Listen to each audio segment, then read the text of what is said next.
Hello and welcome to the Meditation Conversation. I'm your host, Kara Goodwin, and today I'm joined by Peter Paul Parker. Peter is a Dahn Master, a musician, and sound healer. He works both with the energy of the physical body as well as the energy body. He's a Ki Gong champion, winning the international competition with the British team in Korea in 2016. He achieves amazing results with highly sensitive people and empaths using the dream method.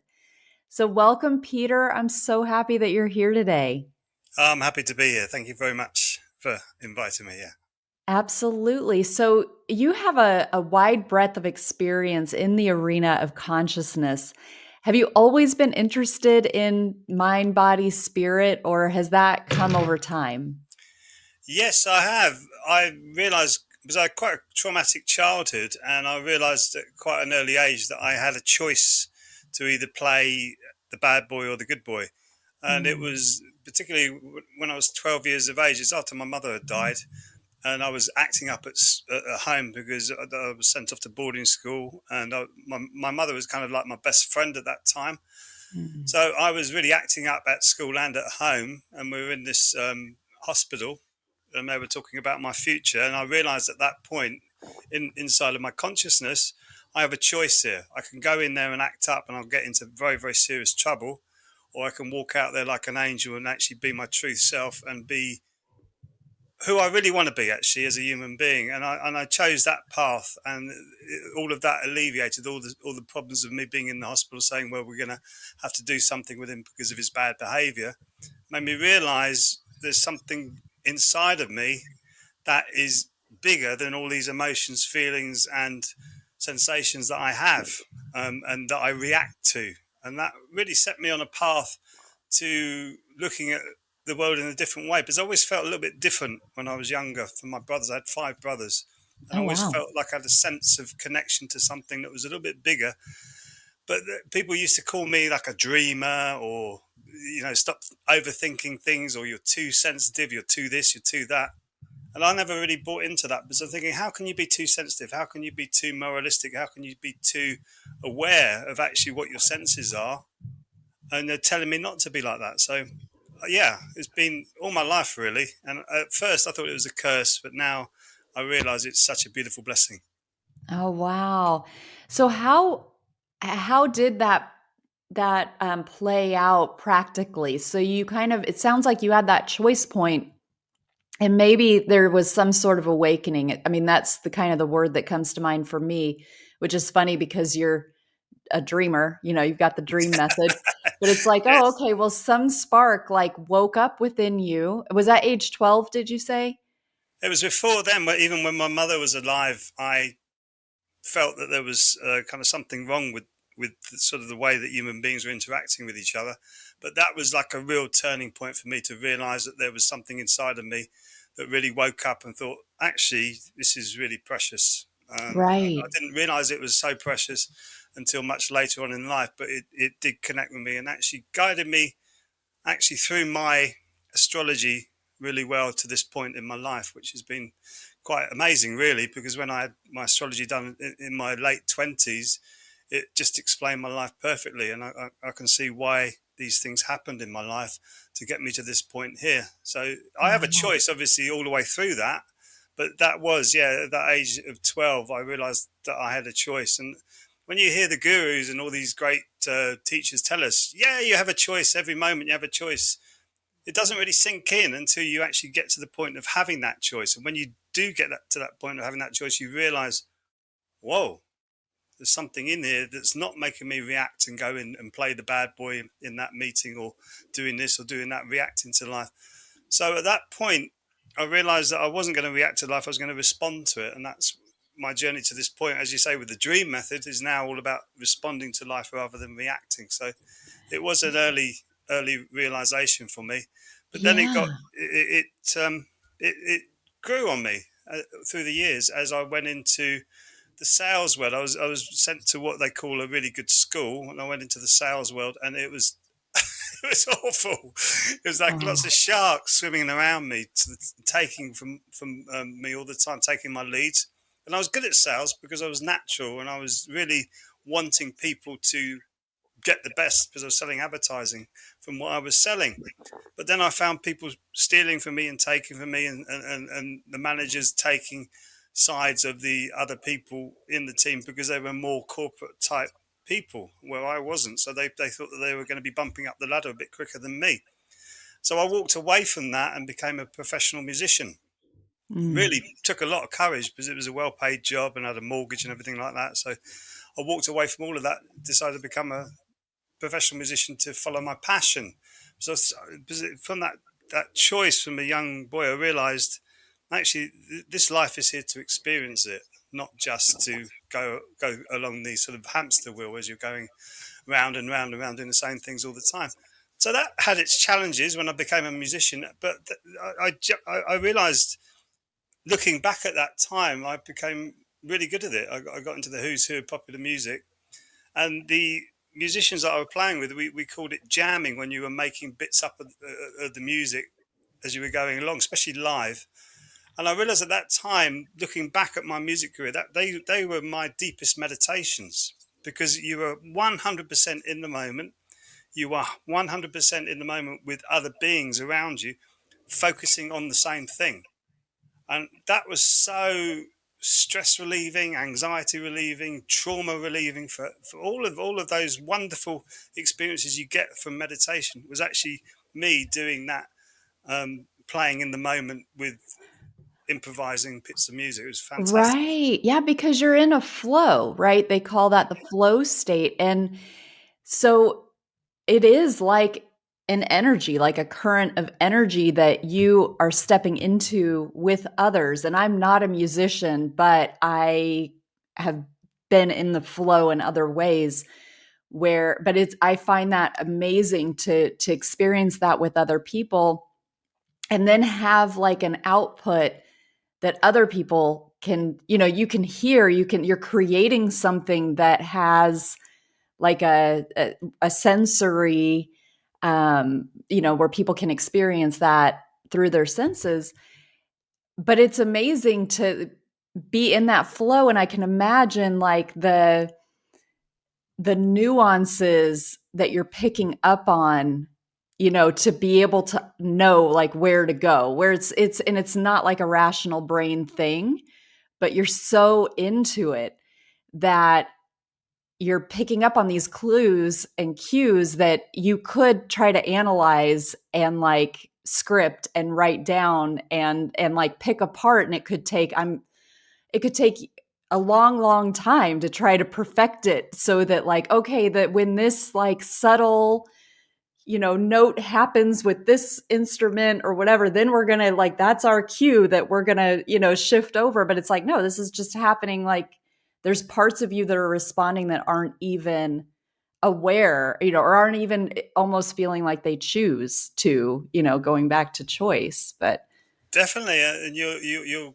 connected, very very connected to what the other musicians are doing because mm, you're hearing it. You're 100% present in the moment. And that's mhm. when I realized, when I first heard about mindfulness and meditation, I'd realized I've been doing it myself personally, but in a different kind of way. And getting into that flow state is phenomenal, especially when you're getting into writing music, performing music, even recording music and getting that process down onto some sort of a recording formula. Like we used to use the 24-inch tape, the 24 track 2-inch tape, and now obviously it's all digital, you go onto the computer. But it was an important process to be in that flow state to create things, and that's what is a problem with a lot of people now, is they're so stressed and anxious to get into that flow state and create something that they actually want or they actually enjoy doing. It's difficult to get out of that, what I would call the sympathetic nervous state, which is what we learned in Ki Gong, is that you're stressed and anxious. And that's what I loved about Ki Gong when I first took it up, when my uh, music business sort of career was failing, for want of a better word. It was going more into. I was a rock musician. It was more going into like dance and pop sort of music. So that naturally waned, the live work naturally waned, and what was I going to do next? So I was getting stressed and anxious about that again, and my trauma was coming back up. And that's when I found Ki Gong, and Ki Gong was just a wonderful, because I didn't realize what meditation really meant, because it's an enormous umbrella, as you know. It's an enormous umbrella covering many, Yeah. many different subjects. And then I suddenly realized when I was practicing the Ki Gong with my movement and my breathing combined with my mind and my body, which sounds really easy to do, but it isn't. And you're keeping your body soft with your mind. So that's what I say when I'm instructing it now, is keep softening your body with your mind. So your energy is flowing through all the chakras and the meridians, and you're actually really 100% engaged with your body. And as soon as I started doing that properly, because at first I think, this is just typical cynic. This is just what are they talking about? And then when I started doing it, I suddenly realized all my stress and anxiety was like melting off of me. And then years into the practice, when I got into it a lot deeper, my trauma started to alleviate and heal as well. And I'm a completely different human being to what I was, Mm. that little 12-year-old boy. But I'm more in contact with what that 12-year-old boy saw in that moment than I ever have been in my whole life. So it's helped me come more into myself and connect more deeply with myself, which is what we call self-realization. We're starting to realize what I am. I'm nowhere near reaching anywhere my potential is as a human being. And meditation has really helped me in all its wonderful forms to get me to that position of actually that realization, which I think is a beautiful thing. And my mission now would be to help as many people as I possibly can to get to that point. Because I think when we do that and we have conversations like this, it's so open and free. There's no polarization, there's no discrimination, there's no judgment. It's like, oh, really? Have you felt that too? It's usually bringing people closer together rather than making them feel polarized and part. Because there's so many people now, isn't there, that feel lonely and isolated. Mm-hmm. I'm sure you're meeting them quite a lot. And excuse me. But this is where I feel this is where we're going to find common ground as human beings, as this awakening process happens with more and more people. And I'm meeting more and more people where I'm having these kinds of discussions. And I remember the first time when I first became a Qigong instructor, I was trying to get into gyms. And it was like what we call a council gym. So I had to go and meet the head of the council and the head of the gym in the gym that I was proposing to take my Qigong class in. So I took a deep breath, and this was a few years ago, and I said, right, I am going to speak confidently about the chakra system. I am going to speak confidently about the meridians. I'm going to speak confidently about meditation, because there was no meditation going on in that gym at the time. And I walked in, and I just spoke how I am speaking to you now, really confidently. I express the energy body as in like the same as the physical body, because we have eyes to see and nose to smell. We have different energies in the body that have different elements to it. Like we have anger and we have love and we have peace and we have sort of irritability and all these different energies we have. So I explained it like that. And I said, these energies have center points in them. And they said, oh, yeah, okay, this sounds brilliant. We really want this for the gym. And I walked out of there going, wow, this has really changed. I was expecting a barrage of like, this is all new age Yeah. Wookiee stuff, sort of that doesn't really uh, have anything to do with our gym. Anyway, I started the class. This wasn't the first class I'd done, but this is the first time I got into like younger people, as it were. And it started off a regular turnout of about 6 people for a few months. And then they moved into better premises. Then it just exploded. It was like 30, 35 people a week, every Wow. class. And they were really getting into it. And it was, unfortunately, there was an altercation with one of the chiefs of the gym. They wanted outside instructors out of their gym, and they were putting pressure on me and trying to reduce my wage and all that. And I got to the point where I couldn't take it anymore. And we mutually decided to go our separate ways. And that last class, it was so emotional because none of them wanted me to leave, because I was teaching them so much about the mind, body, spirit experience without sitting there lecturing them. I was getting them to do it through their body, which is what Qigong is all about, is about learning this through your body. Your body is an amazing antenna for picking up on this. And some people naturally get that anyway.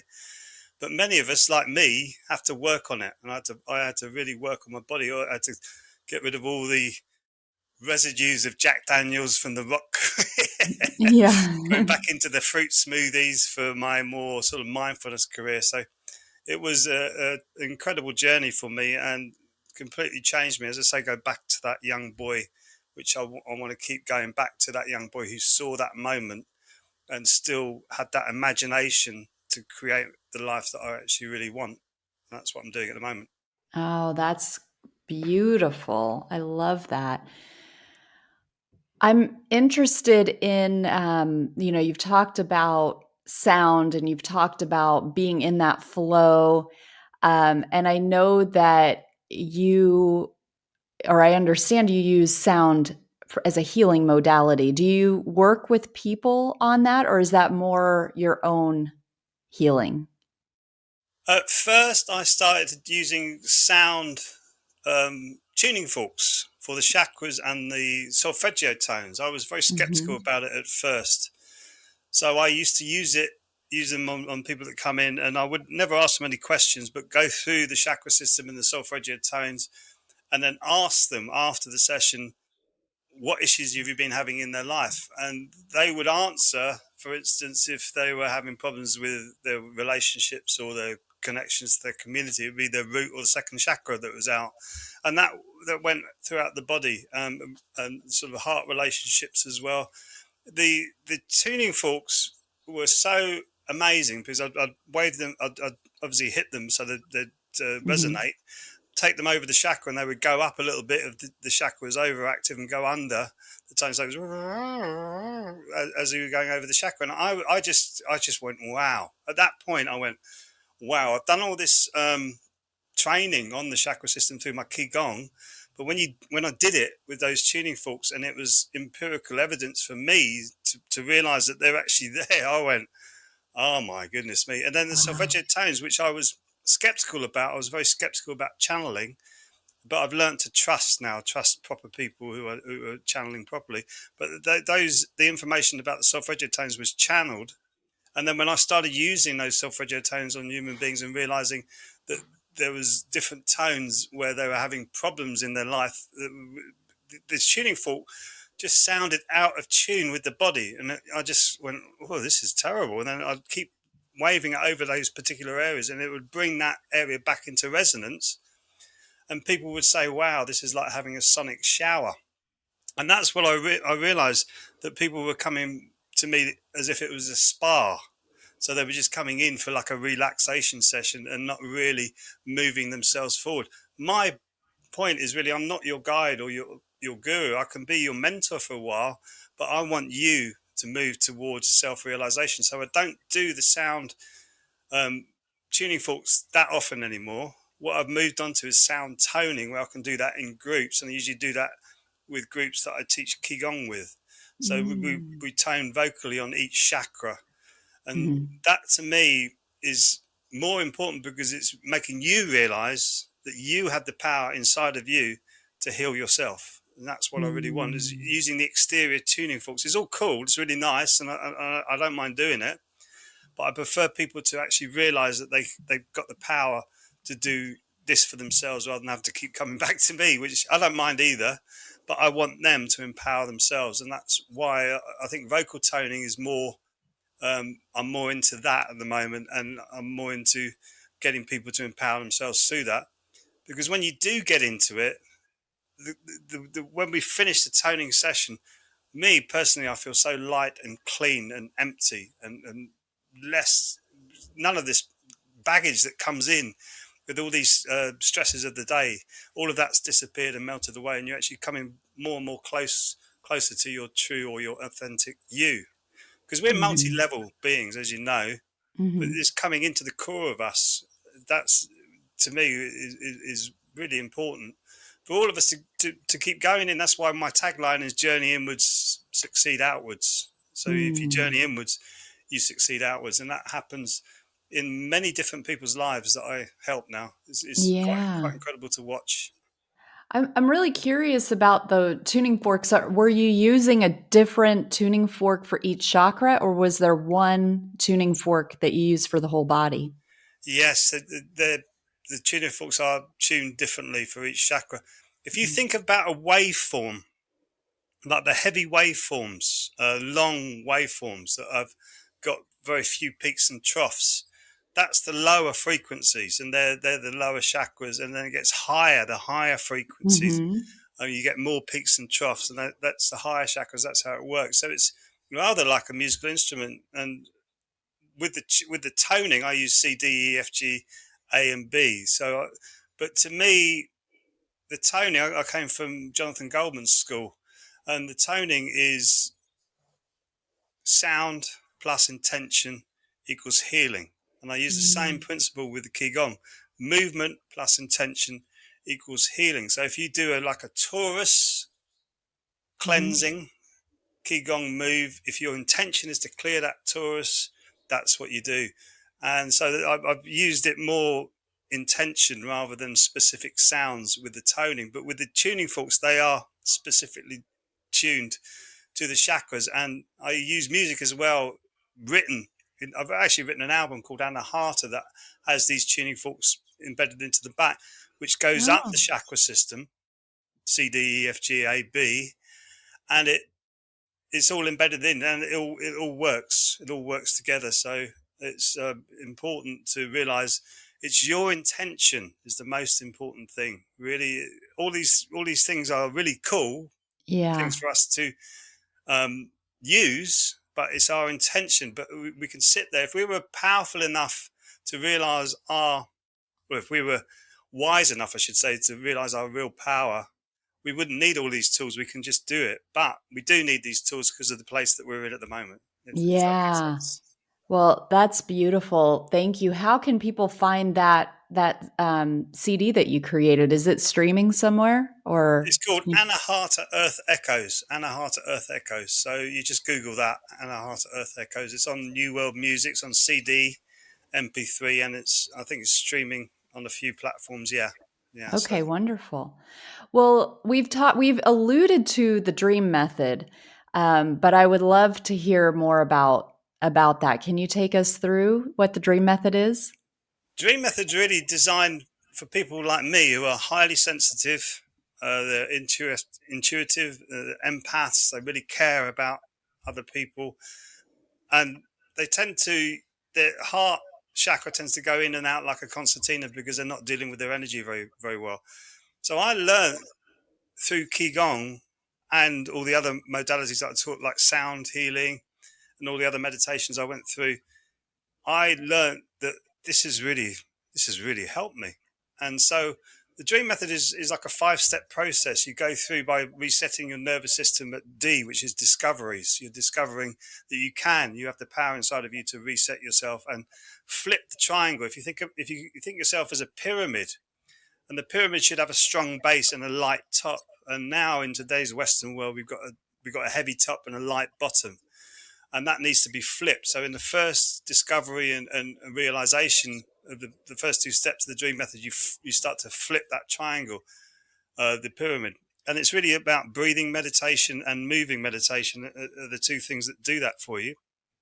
And the third part of the dream method is about embracing your life, because we find a lot of things we're polarized about. And what I do in the dream method is to see that polarization and see why it's there, because it's there for a reason. And once we get past that realization of, wow, it's there, embracing who you are, some people call it shadow work.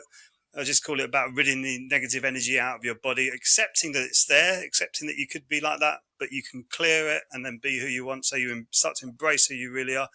You start to actualize your life, which is the A in Dream Method, the fourth step. And the fifth step is actually making it all your own. So there's lots of rituals, techniques, tricks, and hacks to go through this whole course to get to making it your own, so you can find your own practice out of it. And I don't want Mm. really people to use me as the guru, as I say, because once you get to that point of making it your own, you realize that you're the master of your own destiny. So it's a one-to-one coaching course that I go through, coaching people through this whole series of or all these 5 modules. And I've been running it for a couple of years now, and the results have been remarkable, absolutely Mm. remarkable. For the people who want to do the work, me being the guide for them, I'm so honoured actually when you see a human being come through the end of it and you go, wow, look what's happened to you now. And then I realise my own journey and where I've come from as well. And through the conversations that we're having in the coaching conversations, we're both growing so much, both me and the client. So that's why I love it. And I'm setting up other online courses with some of the clients who've actually been through the dream method now to actually go into other aspects of life, not just highly sensitive people. But I love working with highly sensitive people because they are such beautiful, wonderful people. And that's Mm. what I love doing. I love helping them. And highly sensitive people tend to be attracted to the Ki Gong classes that I do in my local area, which is, again, another asset for me because they're all wonderful. Yeah. Oh, that's so beautiful. Well, Peter, how can people find out more about you and your work? peterpaulparker.co.uk is my main website. You've got peterpaulparker.com if you want to go straight to see the free webinar about the dream method, peterpaulparker.com, or just Google Peter Paul Parker and there's tons of stuff up there. I write prolifically as a blogger, and I do lots of videos on YouTube, and I'm continually putting content out about this because I'm continually working out things about myself, so I'm continually sharing that. So you can find me just peterpaulparker.com, but don't forget to put the Paul in because you know And why. why is that? Spider-Man, Spider-Man. Does whatever. You'll get Spider-Man. And it, and it won't be me, unfortunately. But it'd be a superhero, a real superhero. But for me, if you want that, put the Paul in, Peter Paul Parker.